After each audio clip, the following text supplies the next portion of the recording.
Bonjour à tous et bienvenue sur votre chaîne L'Abreuvoir.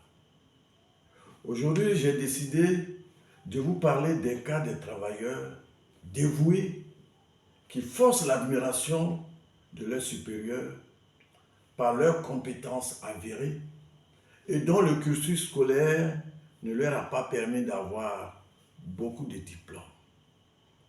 Mais il n'en demeure pas moins qu'ils se distinguent par la qualité de leur travail. Ces travailleurs-là méritent-ils de bénéficier de la promotion dans une entreprise? Force est de constater que dans bien des cas, cela n'a pas été possible. Le diplôme, faut-il le rappeler, n'est qu'une présomption de connaissance. Le diplôme, faut-il le rappeler, ne confère pas à quelqu'un la compétence, encore moins la qualité de meilleur employé. Seule la volonté d'être utile à la société peut amener la personne à prendre conscience de ces limites-là et à travailler dur pour les compenser. Dans une entreprise, vous y trouverez un peu de tout. Des compétents, des méritants, jusqu'aux plus médiocres. Chacun y est arrivé selon sa voie. Donc, tout le monde n'a pas la même motivation. Ceux qui sont donc conscients de leurs limites mettent du sérieux dans leur travail et deviennent incontournables dans leur domaine. Tandis que d'autres qui jouent aux plus intelligents, aux plus diplômés, ne sont réellement que des bras cassés. Ces cas de figure existent dans beaucoup de domaines. Nous allons parler aujourd'hui du cas du commercial et du cas du technique. Dans le système français, c'est le diplôme qui est mis en avant dans le choix des employés. Et c'est pourquoi un employeur français dira à un éventuel candidat à l'embauche: vous avez quel diplôme? L'Américain vous dira: qu'est-ce que vous savez faire? Quant à l'Africain, il vous dira: qui t'a envoyé? Alors, je me suis amusé à lire ces quelques mots que je viens de citer sur une affiche. Et cela m'a vraiment fait marrer. Mais c'est une vérité. Je vous citerai quelques anecdotes dans les deux cas de figure.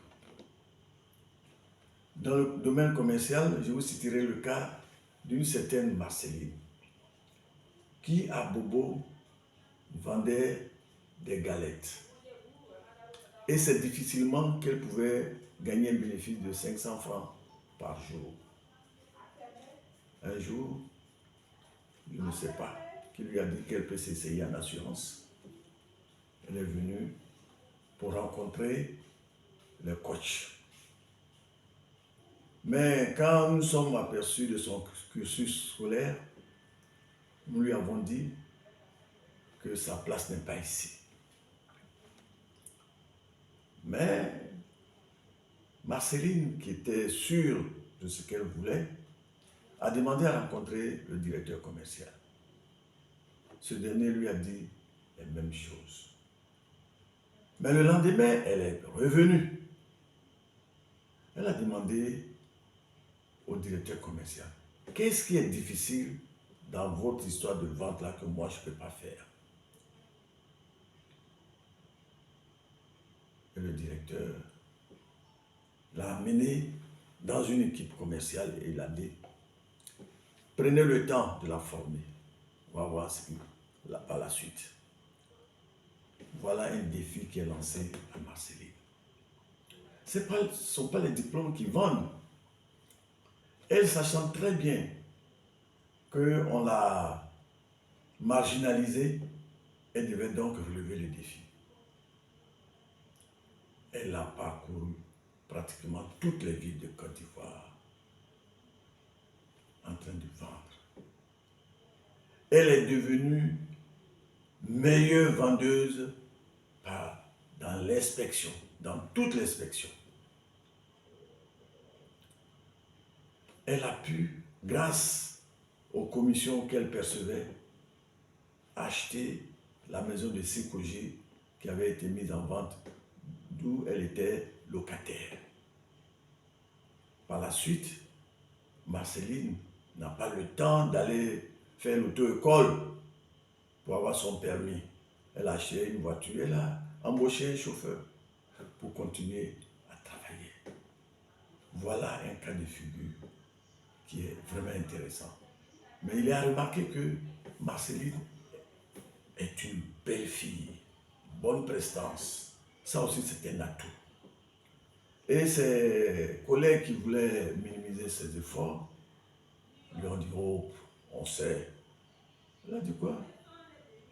Écoutez, ce ne sont pas des avants qui manquent. Mais moi, quand j'ai fait ton travail, moi, je suis parti. Mais mon secret, c'est que quoi? À Bobo, c'est difficilement que j'ai gagné 500 francs par jour comme bénéfice. Mais voilà un métier où on me dit, autant j'envoie des affaires, autant j'ai des commissions. Donc j'ai compris par là que plus je travaille, plus je gagne. Voilà mon secret. Alors, le second cas, c'est d'ordre technique. C'est un Congolais qui est parti en Europe, en France précisément. À Paris, il cherchait du boulot. Il est mécanicien moteur diesel. C'est sa spécialité. Il maîtrise bien ça. Et donc, naturellement, dans sa quête d'emploi, c'est les garages qu'il va fréquenter. Et il est allé dans un garage. Il a dit qu'il est spécialiste de moteur diesel. On lui a dit, mais écoutez, toi tu es un balai, tu peux balayer ici. Tu n'as aucun diplôme, voilà, nous on va t'embaucher et ce que tu vas faire c'est de balayer les locaux. Bon, il a accepté ça, malgré. Un jour, voilà, des gens, des mécaniciens, j'allais dire, qui sont embauchés, c'est leur travail au quotidien, qui étaient sur un moteur depuis plus d'une heure. Ils n'arrivent pas à trouver la panne. Et notre ami congolais se présente et dit, monsieur, est-ce que je peux essayer? Bon, ok, viens. En un temps record, il a réussi à dépanner la voiture. Depuis ce jour-là, le responsable, ou bien le propriétaire du garage, l'a nommé responsable du garage des mécaniciens. Voilà comment on a reconnu sa valeur parce qu'on l'a testé. Le message que je voulais donner au coach au niveau de la compagnie d'assurance, d'abord, c'est vrai, il y a des critères de sélection au niveau des conseillers.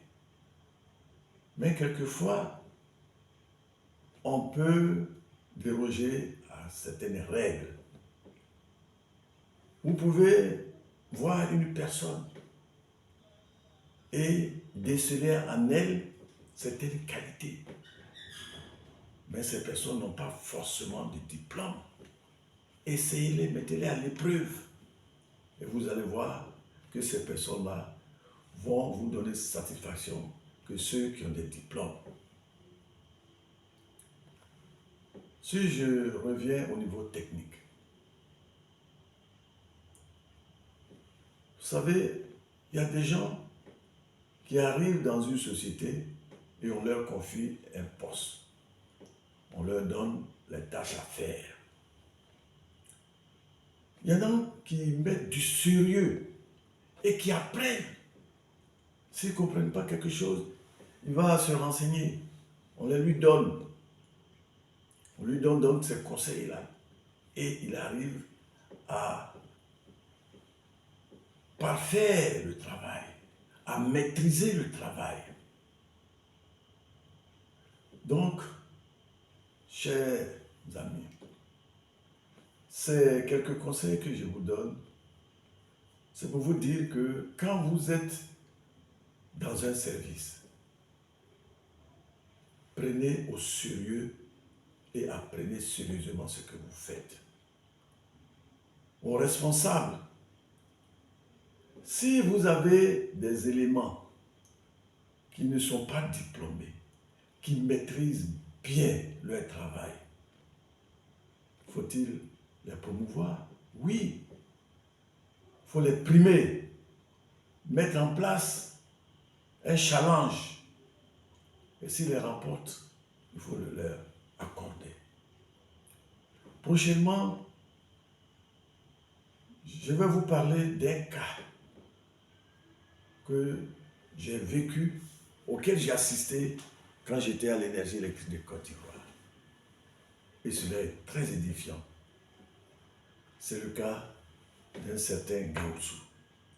Alors je vous conseille de vous abonner, de liker et de partager. Et d'être là prochainement pour suivre la prochaine vidéo. Je vous remercie.